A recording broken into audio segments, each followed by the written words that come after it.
G'day guys, welcome to another Profitable Practice podcast. It's on a video version as well if you want to grab it and watch and look at these two amazingly good looking gentlemen. And then there's Toby and I as well here. Guys, we're actually going to have a lot of fun with this podcast right now. We're just here on Toby's couch.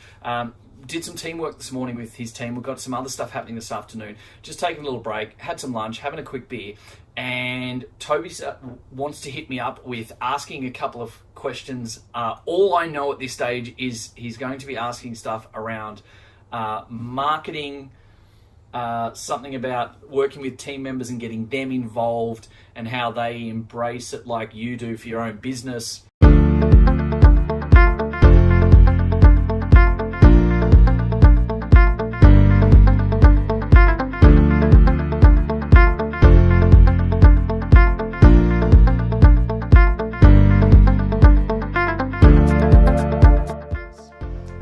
I just said, hey, let's have some fun with it because I love a good challenge. I don't actually know where this podcast is going to go, but all I know is that it's like a reverse podcast. Toby, in many respects, is going to be challenging me, talking to me. We're going to chew the fat for the next 10 or 15 minutes, and we're going to just pull all this together in a really cool podcast, and hopefully I get some really good value.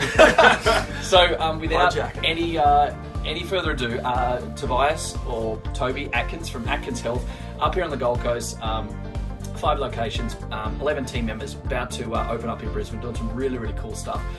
They love their advocacy. They really want to make some big policy change to the health industry. And they're just some really, really cool cats doing some really great things. So, dude, let's get stuck straight in. Thank you very much for throwing me under the bus and challenging me. My turn, right? Yeah. So, dude, fire away. Let's get stuck in and chew the fat, and hopefully I go Can help me out. Yeah. Yeah. Awesome. Cool. No, pleasure, man. Thanks for having me. So basically, one of the biggest challenges that I've found from growing my business, and which I now get to call our business with my team members, from day dot when it was just myself through to taking on my first team member to now building it to 11, is obviously the marketing and how do we kind of fill our days and our diaries with patients and actually helping people and getting out there and making change. So originally, obviously, that was all on me. I'd go out there, I'd market, I'd do if you didn't, sole practitioner, sole trader. If you didn't do it, no one does it. Yep, 100%. To learning a hell of a lot about business through yourself and all those other things, and basically now in a position where I'm trying to basically empower my team members to want to get out there and be a really big part of that marketing and the growth of the business and seeing and trying to show them how that's going to benefit them in the long term. But I suppose my question to you is I'm okay if there's no question. You just keep you're going to give me more time. I like a blast, man. I want to get you. I don't know. Essentially, my question is, how do you? It's kind of two-phased. One is, how do you motivate a team member to want to hold the growth of the business in terms of marketing and generating new leads and new patients or whatever it may be into the business. So create a sense of ownership in that in them and motivate them in that way. And then how do you structure that? So how do you actually get them out there to do that and generate that? Let me go with part 1 first. Awesome. And then I'll take a breath. You can waffle. Talk. No. You can talk about part 2 and give me a thinking time. Cool. I think in this situation, probably the biggest thing that needs to come out first and foremost is you talk about motivation, right? And so when you think about motivation is, it's like showering, right? It doesn't last forever. It's why you do it daily, right? So you don't want to be out there having to constantly feel like you're the the motivational speaker to the business. You don't want to feel it, because otherwise, like, I'll be honest, I've been there, I've done that, right? It doesn't work. It becomes tiresome. Like, to motivate someone is hard work, right? And if you've got a team of 11, or maybe there's someone, you know, listening to this that's only got 2, 1, 3, it doesn't matter, right? The fact of the matter is that the more and the bigger, the harder it is to motivate, right? If it's based around you wanting the golden goose of, how do I say it, or what do I do, or how do I dress, or, you know, rah type of bullshit, right? The fact of the matter is if you have to create an environment around the culture and around the fact that every single team member, and I don't use the word staff, but every single team member knows that a team member, not a staff member. It's not your business, it's your, like, everyone's business. It's ours, etc. Yeah, absolutely. And you have to start with having a common goal. You have to understand that everyone needs to be really drilled down in the line. So if you think about it, actually a great way of a good example would be ducks flying north or south for the winter and summer. Right. They will fly north for the winter, south for the summer, hot, cold. Yeah, anyway. They know, right? They know what to do. It's the reason why I don't fly. But they fly in a V. And what they actually do is, and they've actually categorically proven this with science, that they are 72% more efficient. I was going to say fuel efficient, but that doesn't work right. The ducks are dead if they're drinking fuel. But they are 72% more efficient with getting there in a V shape first and foremost, right? So if you think about your personal ideals and where you want to go personally, or an individual team member, and your professional pursuits or the business, etc., personal and professional, or you and the team members, either way, people mistakenly just push forward. They're seen as two different avenues, right? Yeah. But you really need to know exactly where you're going so that you can pull all this together so it becomes an arrow. So rather than, for those that are listening, you know, rather than having two parallel lines pushing ahead, you actually need to bring them to a point so it becomes an arrow, just like the birds flying. Yeah, okay. And so then you start to realise that you're now 72%, you know, like the ducks flying, 72% more efficient. I don't know what the percentage is going to be with an allied health business, but the fact of the matter is you get a hell of a lot more efficient in being able to get the right results, doing the right things, working as a team and getting that desired result. Like the ducks that are motivated to not die, you need to make sure that everyone in the team understands their part, their roles, their responsibilities, all of those things. But it needs to start with a common goal that, hey, you know what, in 2 years' time we're going to be here, in 5 years' time it's going to be here, maybe it's 6 months we're going to be at this point. This is what we stand for. We've got, you know, points of culture in place. We've got a really strong vision and mission. We know what our success criteria is. We actually spoke about that with the guys this morning as well. Yeah. And when you start to get that alignment, like you saw people this morning just go, like, just, like, this is like, wow, actually this is why I get out of bed in the morning. And you and a couple of the others sat there going, that's that alignment, right? All of a sudden you now have everyone pushing forward for the same common goal. You don't need to come in and motivate people because they're going to be self-motivated. They're going to be motivated because of what they want to do is in alignment with what the team is doing as well. Now, the challenge with that is that not everyone is always going to be motivated by the same factors or want the same scenario. And when you do this with teams, you've got to be prepared that sometimes if you've got a team of 6 or 8 people or 10 people, 11 for you at the moment, you've got to expect that you may actually have some people leave, which isn't a bad thing. Like, we're not trying to downsize your business here. Of course not. But the fact of the matter is that it's like driving a bus. You stop all the time at bus stops. Some people get on, some people get off. Your job as the bus driver of your business is to make sure the right people are on the bus at the right time for where the bus is going. Don't get scared of losing people because they get off. That's okay. They were going to that shop. But at the same time, the person who wants to get on at that shop and go down to the shopping centre down the road is now on the bus at the right time for the right reason. Right. And then you have to get them in the right seats on the bus. Obviously, that's a different story.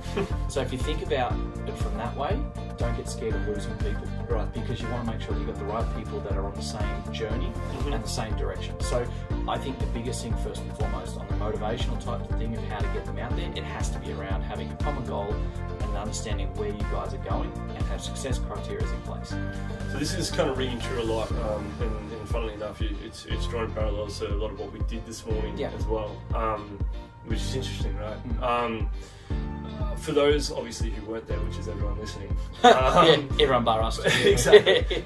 What does that look like practically? Because I mean, I can see a lot of people going, all right, well, that's cool. I mean, me including, if I didn't have the sports experience, that's all cool. It's all good to say that. So do I just sit them down and say, you know, this is what you want? You told me that last week. This is how we achieve that, or can you kind of give?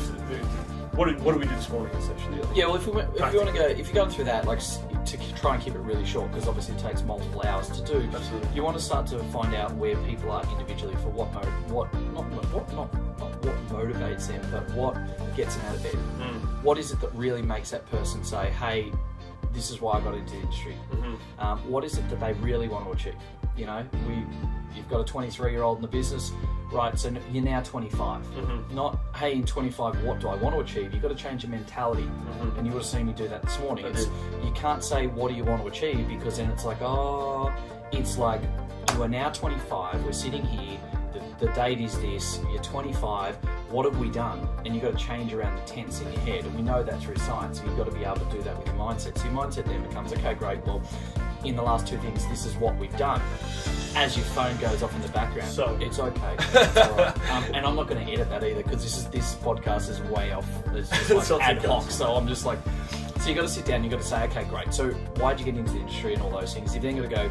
It's now, you know, if it's 2018 now, it's like now 2020.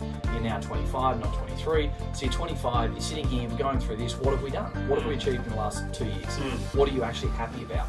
And so you've got to start to find that, and everyone I find in the health industry always just goes really shallow. It's like, I want to be better at this, I want that. It's like, stop saying I want, what have you done? And once they start to do it, you then can call them on it, because 9 times out of 10, they'll say, you know, well, I've done this, and this, and you go, really, is that all? Like, how long do you reckon that would take? 3 months, and you're going, great. So, it's in your phone again. That's the message. Right, okay, cool. Tell Mum I'll call her back later. So you literally then get into that scenario where people realise that what they think they'd be happy about achieving in the next 2 years can actually be done in 6 months or 8 months. Right. So you start drilling deeper like we did, and just start challenging on them and really start to dig forward in that respect. So that's one part of the process. But getting back to the other part, which is a really powerful part, is that alignment. Drawing the parallels between those visions that you were just talking about establishing, and how if they get involved with this kind of component of the business, that will help make this happen. Absolutely. And you've got to start with the end in mind. Yeah, right. All right. Like, I mean, Steve Covey taught the world in the 7 Habits of Highly Effective People that, you know, I think it's habit number 2 is that you must begin with the end in mind. Right. So until they know what they have done in the future 2 years, until you guys can align and know that this is what the business has done, then you know, you're always going to have a journey. You're always going to be doing things. You're always going to be doing stuff. But are you doing the right things? Are you doing the right stuff?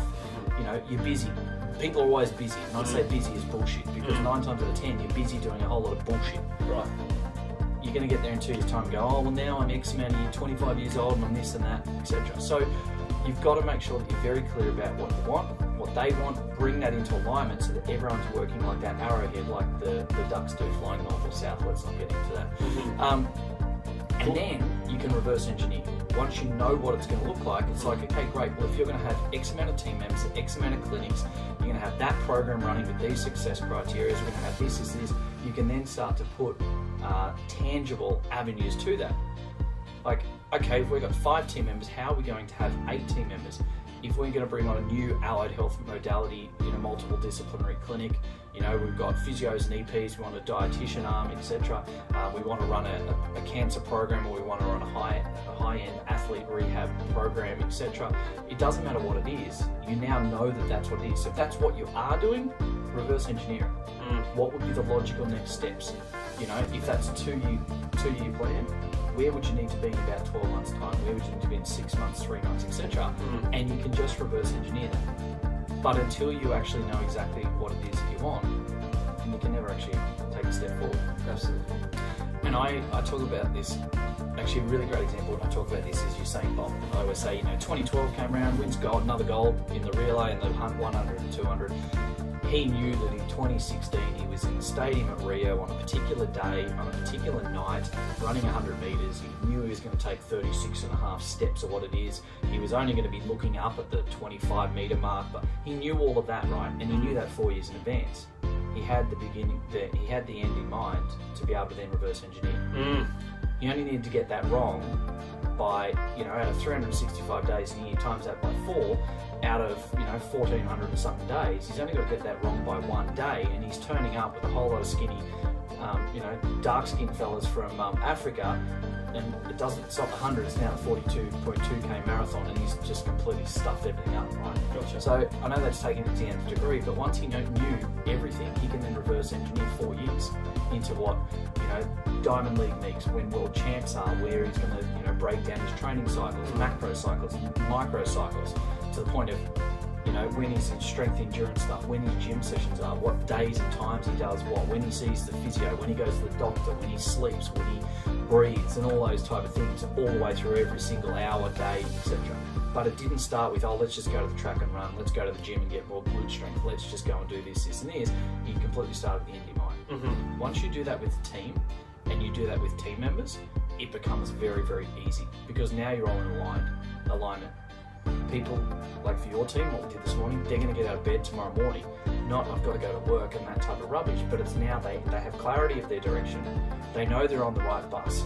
Everyone's pushing for the same reason, so you don't have to actually motivate your team. They're now self-motivated. They're going to motivate each other. And they'll just see that marketing is an integral part of getting... Well, that's it. Yeah. And that's where I want to... If we shift across to the tech, really answer that first part of the question, people see marketing as a dirty word. Selling, sales, no, I got into this industry to help people. It's like, really? Like, if you can't sell, then get the fuck out of the allied health industry. Get out of business, right? How are you going to get people to help? Well, absolutely. And how many... there's a particular person in the tribe that, his business failed, and we had to close that down and open up another business for him and start again, because he couldn't. And he's now realised, he's a biggest advocate for this, and you know who I'm talking about. Yeah, absolutely. And he sits back and he says, it's the best thing I ever did, because I now realise, for me to help the amount of people that I wanted to be able to help, my business needs to be, 3 times bigger, scalable, all that. Now you're getting boxes. You are so popular today. Seriously, just send my mum a text, tell her and so you get into that situation where you've got to get that alignment, and you've got to understand that you're in the business of helping. Part of that is marketing, but it's got to be fun. Yeah. The social media side of things, that's fun. Going and developing relationships with referral channels with surgeons or doctors or sporting clubs or schools or, NGOs or the corporate world, and that's fun. Podcasts on the couch. Podcasts on a couch. Yeah, absolutely. That type of stuff is fun.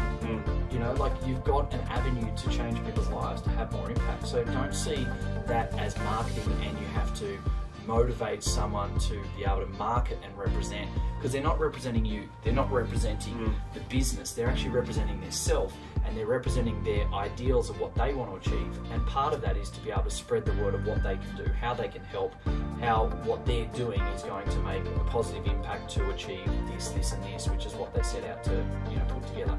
So that would be the long-winded answer to that. You shouldn't have to motivate them, and if you start with knowing what they want, where they're going, and what they want, what the team wants, pull all of it together. You've got a common goal. Start with the end in mind. Reverse engineer from there. It's not marketing or doctor's visits or going to meetings or doing that presentation for free with the diabetes support group, or going and talking to the football team and doing some weekend work and that voluntary work and those type of things. That's not seen as a chore. It's not seen as marketing. It's not a type of mentality. This is actually a great opportunity. Yeah, it's an opportunity for me to grow my brand, work with team, get these moving forward, work with more clients, change more lives, have more impact. And ultimately, all of those things go to their common goal. Ultimately, all of those things are revenue generating. That will bring in more money. You know, and I know that some people, there's particular people out there go, oh, you know, that whole mentality of wasting time with GPs is dead and all that. Well, bullshit. The fact of the matter is, you can't go and rely on put a post up, spend $50 and make $50,000 bullshit. And you got to keep doing that over and over again. But when you get the right relationships with the right people that are in line with where you're going and what you're doing, the tap turns on, never turns off. You know, and I could give dozens, hundreds and hundreds of stories like that. I've got my own clinics and that, still do that now, and I don't touch them. We don't need to, because we've set it up in the right way. So if you're on the journey of wanting to motivate someone for a quick buck and try and turn a business and stuff like that and sell it and get out, good, go and do that. But if you're actually someone who's true to your own integrity of what you said you wanted to do in the industry, you don't need to do that. Yeah, cool. Does that make sense? No, it does. It does. It makes a lot of sense. What was part two? Part two, you've almost kind of answered that in part one, which is nice. It was how do you structure that? And I think to be, and correct me if I'm wrong here, I mean, you can put structure in it, but it's almost not needed. Yeah, I think I actually see that probably, if I talk about structure there, I'd probably say it's like a pendulum. I literally see two ends that both work, and there's a lot of grey between that as well with the swing. I think you can have it completely unstructured, and it can work on many respects, but it takes a certain type of person and team to be able to do that unstructured. I wouldn't advise that most of the time. I would tend to say keep it structured, but keeping it structured doesn't mean it needs to be mundane of put it on the diary every second Tuesday. Every Tuesday at 11 o'clock I go and see this doctor, and like, I don't believe in that bullshit, because it doesn't work, it doesn't become authentic. But here's the thing, some of the best stuff that works, like with GPs for instance, is, and I have all of these stories because I love this type of stuff, you get to know them, right? Rugby union season comes along. I knew that one of the doctors was a really staunch All Blacks. Now, I don't tend to like this story too much, because the last handful of years it's not really a great scenario for me as a Wallaby supporter. I can already see where this is going. Yeah. But once that was in place, and we know there's that common ground, and it's not hard when you walk in and they've got an All Black scarf hanging up and an All Blacks calendar on the wall. You know where to hit them on originally, right? Yeah. And it's very, very simple. You've got 6 months of the year where you can talk about international tests, Super Rugby, or anything around rugby. Relationship. Absolutely, and you can use that as a catalyst to turn up at any day at any time. And it's crazy. When we test and measure this, it works super crazy. I can literally be driving past and I just pull in, and it can be like a 9 o'clock on a Monday morning when it's like everyone on cold and flus, they don't want to see anyone about anything, it's the worst possible time. I can literally pull in, and I know that they're going to rotate on 8-minute consults and stuff, or whatever it is. I know that I can just go in and I can just talk to the receptionist for a minute or two, and she knows what's going on. She'll be like, oh, the Wallabies won, that's why you're here. And I'm like, absolutely, I'm here for that. And so I'll just go, I'm just going to annoy you for a few minutes while, and you have that little bit of banter. Doctor walks out, and literally the doctor's meeting, build the business marketing strategy, is as simple as, I nearly used his name, better not do that. He literally sees me, and I literally will look and I'll go, get up to anything on the weekend, watch any sport on the weekend.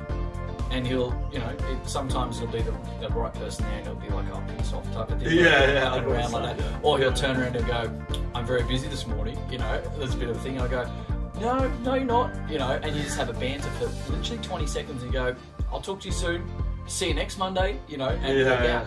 And those type of things, that's marketing, that's relationship building.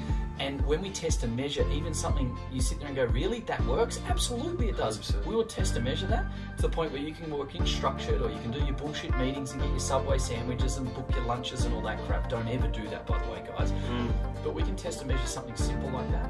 And it's taken all of 4 or 5 minutes to stop and do that. And in the next 48 hours, you'll pick up 2 referrals or 3 referrals. Yeah. And you sit there and you go, that's absolute money for jam. And if you know that your spec rating's at 6 and that type of stuff, then you've just picked up 18 consults. Average consult, $80. Let's say $80, 18 consults.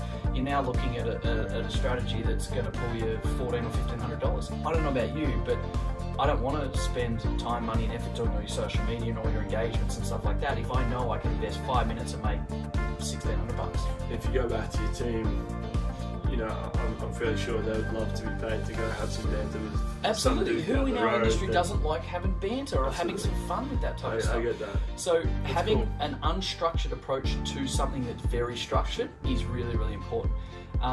But I also think that when you think about this approach as well, it becomes something, and it's on the tip of my tongue, and God love doing something live when I haven't thought things through and you're posing questions to me and I can't think it off the top of my head. But it's also that scenario that if you go back to why they're doing it in the first place, it doesn't become a chore. So people are much more likely, when it's in line with things that they want to do or achieve, or their area of authority, their genius mode, we talk about that, then you don't have to motivate them by going, well, we need to do an article on, monthly newsletter on diabetes, I need someone to do it, and they're like, that's the old bullshit approach. Of course. But if you've got the alignment of this is what we're doing and these are the marker points of how we need to do it, then it's like, hey, as a team, and I won't go into the triangle that we have, our digital, professional, physical, three-way avenue. I mean, if anyone was hearing this, hit me up, I'll talk to you guys about later. But they will actually take that on board straight away, and they will do it. People are like, hey, here's where we're at, here's what I'm doing. Another good way on the structure is just bringing it into your meetings. So and again, there's 3 different ways of doing it. You can do it on the monthly, you can do it on the one-on-one, or you can do it on the weekly team meeting. One of those 3 strategies. In fact, you're probably better off doing it on all 3. You can easily turn around and, where are you at? Where do we need to be at? What do we need to do to achieve that? On the monthly side, they know what they need to be doing in week 1 of the month, week 2 of the month, week 3 of the month, week 4 of the month. So again, it's completely structured, but you're not having to look over their shoulder and ride them on it. You're not having to manage them. You're not having to have that mentality of, oh, they don't ever do this, or blah, blah, blah, blah, or this person's not doing it. Like the fish stinks from the head down. If you set the team, the culture and the alignment, and people like us do things like this, then you don't have to ever worry about that because it's going to be done, right? And so the people, it's like, hey, this week we know we have to get that diabetes handout done, and you'll be like, yep, I'm onto it. Here's I want to tell people about it. Absolutely. And so it becomes part of that process of that's the stepping stones for you guys as a team unit to achieve what you've already agreed that you're going to do. So if it's being done because you know what you're going to get done and what the team's going to do, what they're going to do, what they're going to get out of it, then has purpose. Absolutely. And people are going to do it. People want to do it. Of course. And that way you're not having to go and do this, or who can do this, cut me a video on, do an exercise of the week and all that crap. You already do it. So structured, totally unstructured, only a very select few can do that. And a lot of the time it may also be because they're very busy as well. So then it's like they go to do something that's like, oh, I'll get those patient notes done, or it's 5:30 on a Friday afternoon, not a great time to do a lot of marketing, right? I think you need to be structured, but you can be very structured in an almost what seems like an unstructured manner. Keep it in line with your vision, where you're going, your common goals, all the stuff that you've reverse engineered. Put the right people working in their genius mode as well in that respect. You don't have to then worry about the motivational side. And the other massive point on this is gamify the absolute bejesus out of this stuff. Yeah, that's cool. Every time a sales made in different businesses, they have a bell, they ring the bell, have a bit of fun. Every time that you land a big client, I know people have used Nerf guns and stuff like that, and you get to fire the Nerf gun and that type of stuff. That's cool. Every time you land blah blah blah, it's everyone goes out to lunch. You don't have to have it just off incentives. You can just gamify it. Like we've set up the gamifying things where if you do a doctor's visit, you get 1 point. If you do a doctor's visit and you get a referral within the first 48 hours, you get 3 points. And it's cool. Absolutely. You do a social media. If you do 3 social media posts in a week, you get blah blah blah. And again, that's very structured. You've got to make sure that's structured though, because you don't just want random social media posts getting put out for people to get, and there's no value, and then people don't want to look at it. So there's a lot more than just, hey, let's go and have fun and gamify it. But gamifying that approach to the marketing side with the team is just uber powerful as well. So yeah, cool. Does that make sense? Definitely. Yeah. No, appreciate it. No. So we stayed on top of that one. That's good. Yeah. That's good. That's cool. Does that help? Mate, that's it. That's all I had. Awesome. Smashed out the park. Dude, I got away with that. That's awesome. Well. All right, well, what are we at? We're just pushing, well over 25 minutes, so that's actually pretty long. I can talk, right? Guys, that was actually that was a bit of fun. I won't do more of those another time. That was a bit of fun. But guys, if no doubt, yeah, I'm pretty pumped with that. I think there's some really good value on that, some really great stuff. Go and implement. If you've got any questions with it, just hit me up. More than happy to help you out and answer any questions or clarify. And that's it for this podcast. Dude, thank you. Have a heap of fun, and talk to you guys soon. Thanks for answering. Cheers, mate. Thank you, buddy. Talk soon. Cheers. Thanks, guys. Hey, guys. Thank you very much for listening to another episode of the Profitable Practice Podcast. I would love nothing more than for you to be able to leave a review. I get so much joy out of listening and reading the amazing things that you guys say about this. So please subscribe to our channel, leave a review, and share it with your friends. Let's get some more fantastic information out there so all of us can grow the industry together. Cheers for now.